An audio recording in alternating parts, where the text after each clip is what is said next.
다 같이 읽죠. 너희 안에서 행하시는 이는 하나님이시니 자기의 기쁘신 뜻을 위하여 너희에게 소원을 두고 행하게 하시나니. 아멘.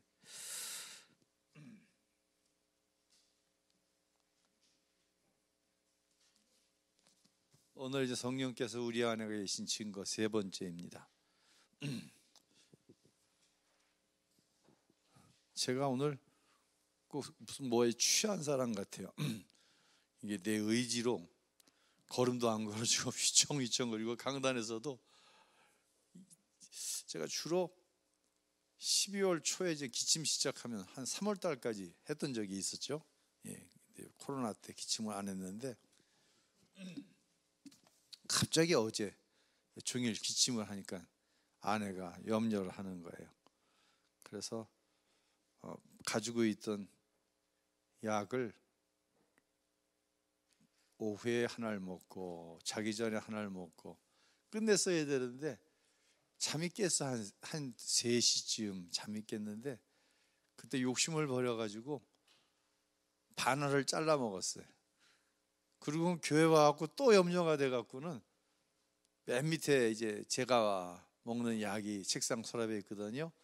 보니까 다른 약이 또 있는 거야. 그 약을 또 먹었어.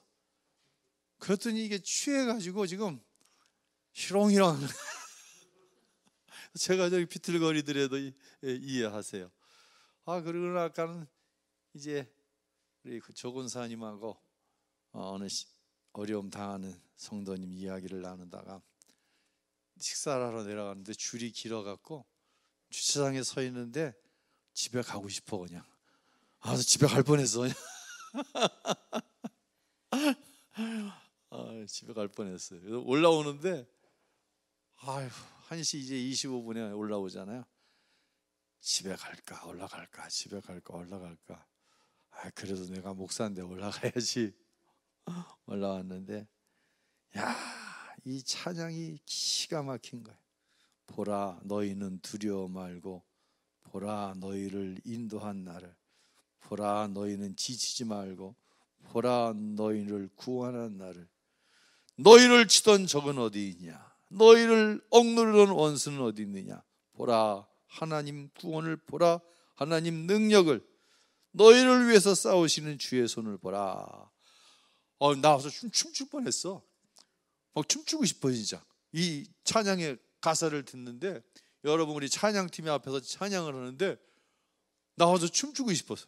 근데 제가 앉아서 거의 춤췄어요. 저 뒤에 앉아서. 저 목사님 왜 그러시나.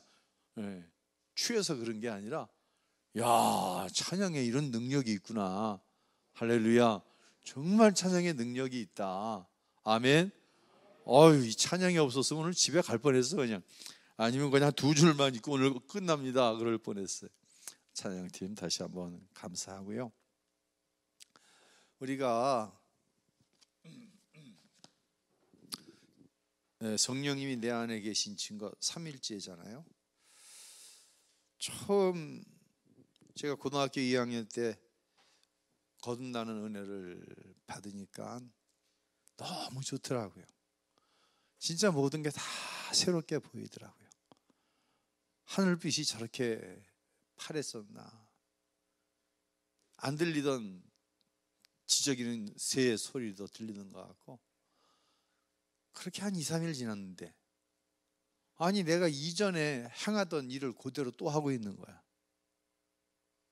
저 얼마나 놀랐는지 몰라요. 내가 어떻게 했는데, 거듭났는데. 이거 기가 막히잖아. 얼마나 기가 막히고, 이거 하나님의 거듭나는 은혜와 능력이 이것밖에 안 되는 거야. 막 회의가 생기는 거예요. 거듭났다는 거에 대해서. 왜냐하면 이전 사람으로 돌아가 있는 내 모습을 보는 거예요. 완전히 돌아간 건 아닌데 부분적으로 옛 흔적이 그대로 막 드러나오는 거예요. 이런 경험을 수시로 하는 거예요. 어떻게 보면 오늘도 그 연장선일 수도 있어요. 사랑하는 성도 여러분, 성령이 우리 안에 계십니다. 성령이 우리 안에 계시지 않으면 그 순간순간을 어떻게 넘어왔겠어요? 내가 했을까요? 나는 못해. 우리 이사야서 6장 1절로 8절 한번 읽어봅시다. 같이 한번 읽죠. 시작. 우시야 왕이 죽던 해에 내가 본즉 주께서 높이 들린 보좌에 앉으셨는데 그의 옷자락은 성전에 가득하였고 스랍들이 모시고 섰는데 각기 6 날개가 있어 그 둘러는 자기의 얼굴을 가리었고 그 둘러는 자기의 벌을 가리었고 그 둘러는 날며 서로 불러 이르되 거룩하다 거룩하다 거룩하다 만군의 여호와여 그의 영광이 온 땅에 충만하도다. 이같이 화답하는 자의 소리로 말미암아 문지방의 터가 요동하며 성전의 연기가 충만한지라. 그때에 내가 말하되 화로다 나여 망하게 되었도다. 나는 입술이 부정한 사람이요 나는 입술이 부정한 백성 중에 거주하면서 만군의 여호와이신 왕을 배웠음이라 하였더라.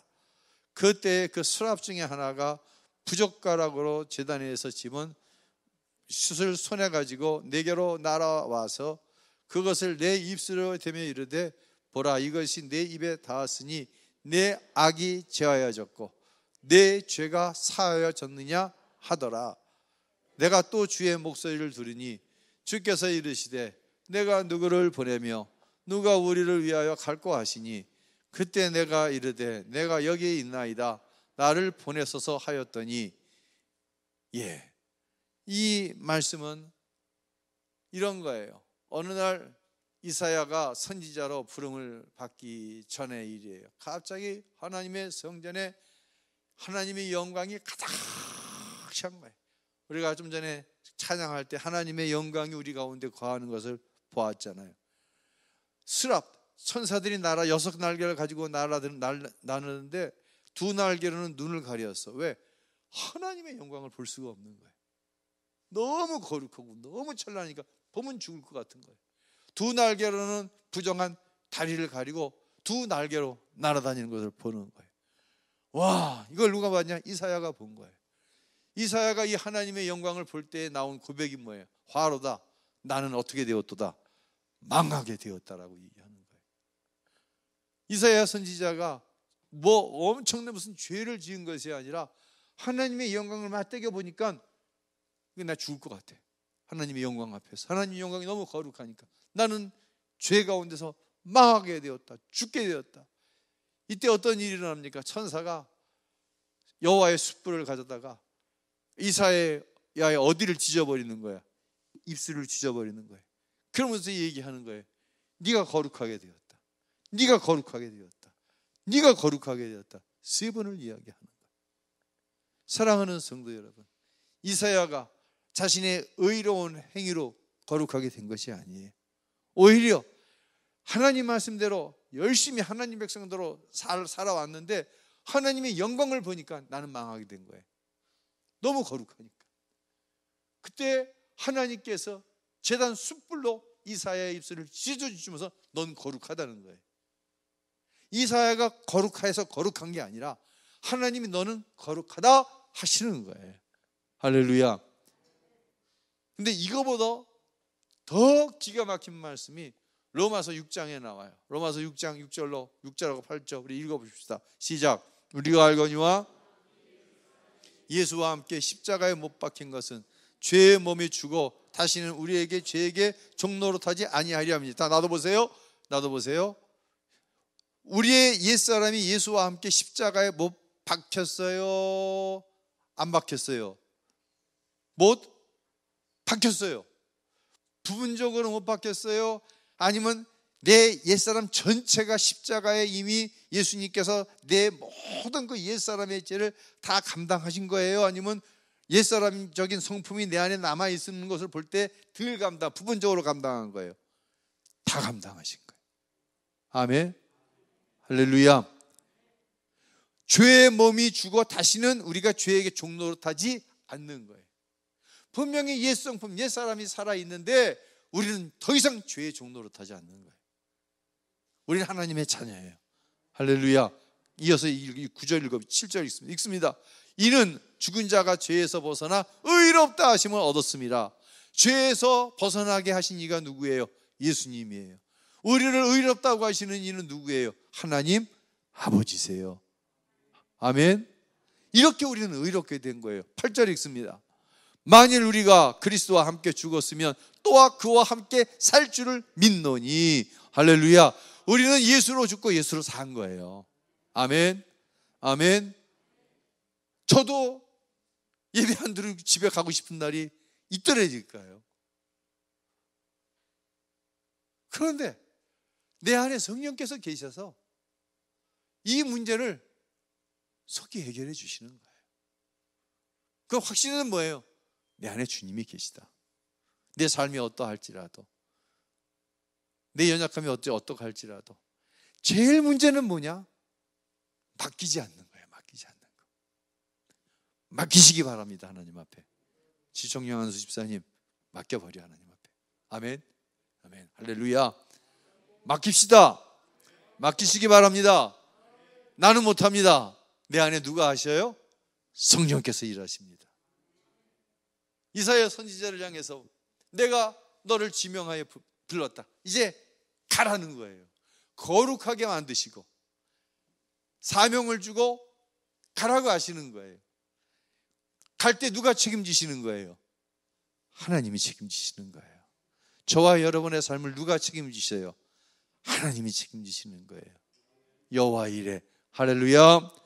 우리 오늘 공과 마지막 3단원 읽도록 하겠습니다. 누가 좀 읽어주실까요? 우리 서혜진 집사님 좀 읽어주세요. 성우 서혜진 집사님. 네.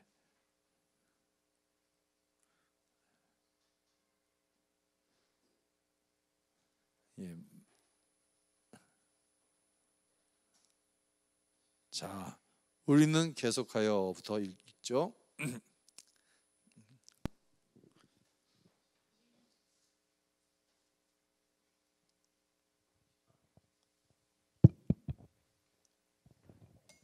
우리는 계속하여 말씀을 통해 성령이 우리 안에 계신 증거를 찾아보고 있습니다. 성령께서 내주하고 계신 사람은 어떤 증거를 가지고 있을까요? 예, 계속 읽으세요. 오늘 끝까지 읽는 거예요. 예. 하나님의 소원을 품습니다. 빌립보서 2장 13절은 하나님께서는 뜻을 이루실 때 어떤 방법으로 역사하신다고 했습니까? 자, 빌립보서 2장 13절 읽습니다. 너희 안에 행하시는 이는 하나님이시니 자기의 기쁘신 뜻을 위하여 너희의 소원을 두고 행하게 하시나니. 자, 보세요. 너희 안에 행하시는 이가 누구예요? 내 안에 행하시는 분은 누구예요? 그럼 하나님이신 줄로 믿습니다. 누구의 기쁘신 뜻을 위하여? 나의 기쁘신 뜻이 아닙니다. 하나님의 기쁘신 뜻을 위하여 누구에게 소원을 주세요? 내게 소원을 두고 행하게 하시는 거예요. 내 안에 하나님이 계셔서 하나님을 기쁘시게 하기 위한 뜻을 가지고 나에게 소원을 가지게 하는 거예요. 이사에게 소원을 가지게 하는 거예요. 망하는 자에서 거룩한 제단 숯불로 정결하게 하여 하나님이 정결하게 하자고 하시니, 하나님이 거룩하다고 하시니, 그때부터는 내 안에 하나님께서 주신 선지자의 사명을 이루어 가는 거예요. 이게 저와 여러분의 삶이에요. 자, 계속 읽어보세요. 성령을 받은 사람들은 하나님을 기쁘게 해드리고자 하는 소망을 가집니다. 아무도 강요하지 않지만 하나님을 위해 무언가 해야겠다는 생각을 품게 됩니다. 또한 그 소원을 이루기 위해 간절히 기도합니다. 우리가 하나님과 교회를 위하여 헌신하고자 하는 마음을 갖게 되는 것은 전적으로 성령의 역사입니다. 불신자에게도 그런 일이 생길까요? 그렇지 않습니다. 사람의 본성에는 하나님을 위하여 무엇을 하고자 하는 마음이 없기 때문입니다. 그러므로 마음에서 일어나는 하나님을 위한 소원을 놓지 말고 순종해야 합니다. 그럴 때 우리는 하나님의 역사를 경험하게 됩니다. 부모님을 모실 수 있는 더 좋은 여건을 가지고 있는 형제들이 있음에도 유난히 부모님에 대한 책임감을 느낄 때가 있습니다. 그런 책임감은 어디서 오는 것일까요? 성령께서는 인간의 생각을 통하여 역사하시는 분입니다. 내가 부모님을 모셔야겠다는 생각이 든다면 그것은 하나님께서 주신 것이라고 봐야 합니다. 하나님의 명령에 기꺼이 순종하면 현실적인 어려움은 있겠지만 하나님의 결과를 반드시 선하게 책임져 주실 것입니다. 주기철 목사의 아들 주강조 장로의 이야기입니다. 일제는 주기철 목사를 어머니와 아내, 아들이 보는 앞에서 고문했습니다. 입을 강제로 벌려 고춧가루를 탄 물을 부었습니다. 배가 부풀어 올랐습니다. 그 배 위에 의자를 얹고 눌러댔습니다. 입과 코에서 붉은 물이 솟구쳐 올랐습니다. 이 모습을 지켜보는 아들은 아버지를 이해할 수 없었습니다. 일본 형사가 시키는 대로 말 한마디만 하면 아버지도 편하고 모든 가족이 편할 텐데 아버지의 고집 때문에 모든 사람이 말할 수 없는 고생을 하게 만든다고 생각했습니다. 그래서 아버지를 원망했습니다. 하지만 지금은 그 아버지의 고난과 순교에 대하여 존경과 감사를 드린다고 했습니다. 성령께서 그 일이 얼마나 귀한 것인가를 깨닫게 하시고 천국 상금을 바라보게 하셨기 때문입니다. 계속 읽으세요. 당신은 하나님과 교회를 위하여 어떤 소원을 가지고 있습니까? 자, 한번 스스로 체크해 보시고요. 구체적으로 성령이 우리 안에 계셨을 때 나의 마음에 어떤 소원을 품게 하시는가. 7번 전도할 마음이 생깁니다.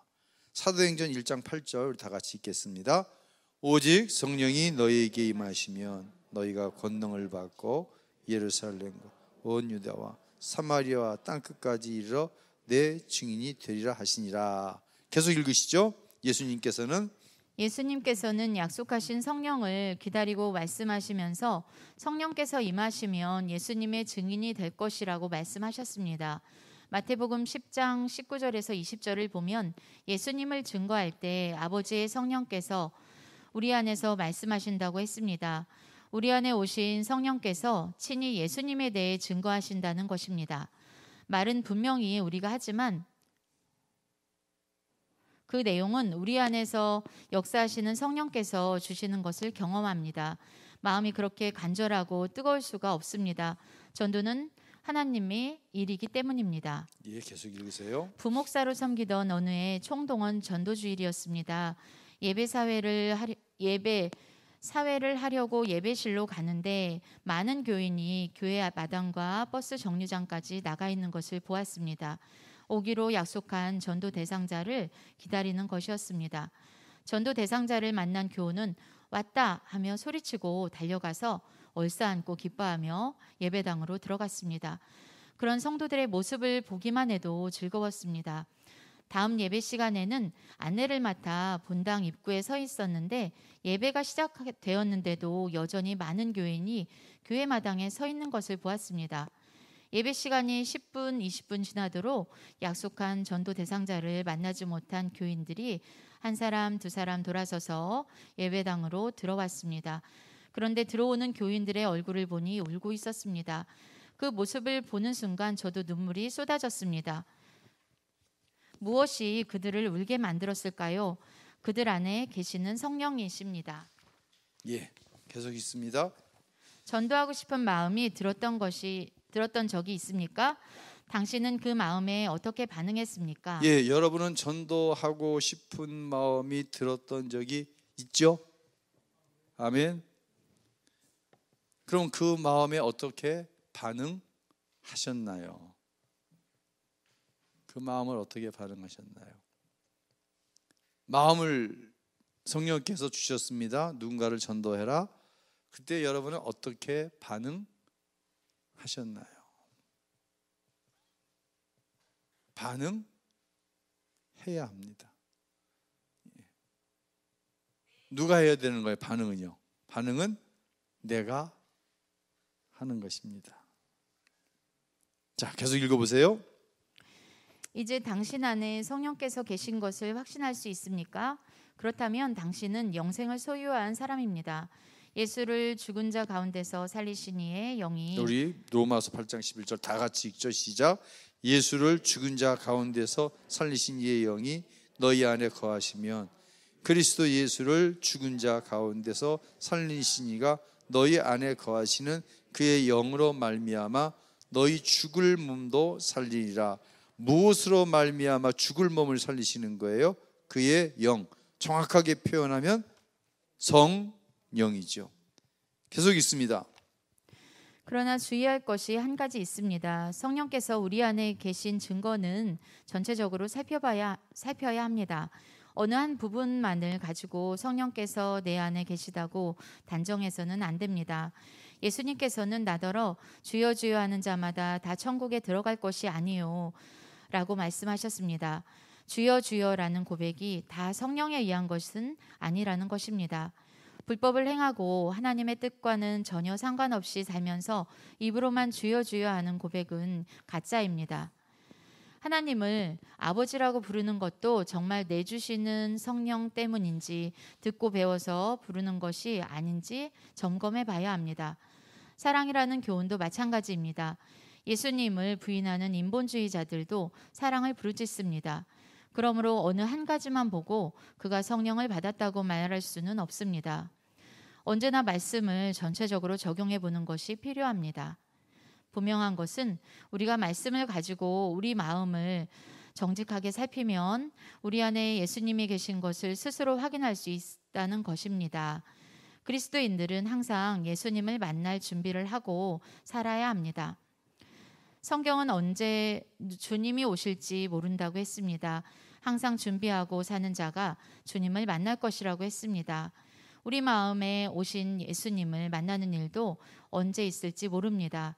기대하지 않은 시간에 주님은 만나 주십니다. 자, 우리가 거룩하게 살기를 원하잖아요. 소원하잖아요. 그렇죠?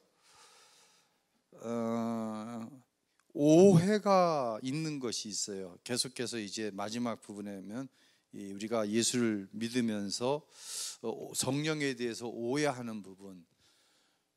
우리는 이 교회를 뭐라고 부릅니까? 성전이라고 부릅니다. 왜 이것을 성전이라고 합니까? 세상과는 구별된 하나님이 계시는 집이기 때문에 성전이라고 합니다. 그런데 이 이야기는 굉장히 잘못된 이야기입니다. 우리가 그렇게 표현하는 것이 잘못된 것은 아닙니다. 근데 굉장히 잘못된 것입니다. 왜 잘못됐냐면 구약의 성전을 우리는 그대로 성전이라고 얘기합니다. 그렇죠? 구약의 성전은 어떻게 이루어졌죠? 뜰이 있고 성전 안으로 들어오면 먼저 뭐가 있어요? 성소가 있습니다. 성소. 그리고 성소와 지성소를 가로막는 뭐가 있어요? 휘장이 있습니다. 이 성소에는 제사장이 들어올 수 있지만 이 지성소에는 누구만 들어올 수 있어요? 대제사장만 들어올 수 있습니다. 그것도 정해진 날. 이게 성전의 구약 성경의 성전에 계십니다. 그래서 하나님은 어디 계신 거예요? 이 지성소 안에 있는 언약궤, 법궤, 거기가 하나님 임재하시는 장소입니다. 이 의미로 구약은 성전이라고 얘기합니다. 근데 예수님께서 죽으심으로 이 성소와 지성소를 가로막고 있는 휘장이 어떻게 됐어요? 찢어져 버렸습니다. 그래서 누구든지 성소에 들어올 수 있고 누구든지 지성소에 들어올 수 있습니다. 그렇죠? 만약에 성전이라고 한다면 우리 장로님들이나 안수 집사님이 여기 올라와서 기도하지 못합니다. 여기 와서 간증을 한다든지 설교할 수 없습니다. 휘장은 찢어졌고 성전이 아니라 정확하게 표현하면 교회입니다. 이것은 예배당입니다. 예배하는 곳입니다. 그러면 누가 성전일까요? 내가 성전입니다. 내 안에 누가 거하시기 때문에? 거룩하신 성령이 거하시기 때문에 여기가 성전입니다. 왜 이것이 오해라고 해서 이야기하냐면 이것이 우리가 성전이라고 하는 표현 자체가 잘못됐다 이렇게 얘기하고 싶지는 않아요. 굳이 그걸 신학적으로 따서 그러고 싶지는 않아요. 근데 여기서 어떤 문제가 발생하냐면 이곳이 성전이고 이곳에 하나님이 계시다고 한다면 우리가 거하는 우리 집에는 하나님이 계신 거예요, 안 계신 거예요? 구약으로 따지자면 안 계신 겁니다. 내가 혼자 있을 때 어떤 은밀한 시간, 그곳에 하나님이 계십니까, 안 계십니까? 안 계신 겁니다. 여기만 하나님이 계시다고 한다면, 성전, 지성소 안에 하나님이 계시다고 한다면 안 계신 겁니다. 그래서 이 성전의 어떤 이 교회의 거룩함이 강조되어지는 것은 좋은데 뭐가 약화되었냐? 내가 곧 성전이라는 것이 약화가 된 거예요. 내가 누군가와 만날 때 나는 거룩한 성전으로 그 앞에 있는 거예요. 내 안에 누가 계셔요? 하나님 계시는 거예요. 내가 사업을 합니다. 이 사업은 누가 운영하시는 거예요? 내 안에 계시는 하나님이 운영하시는 것입니다.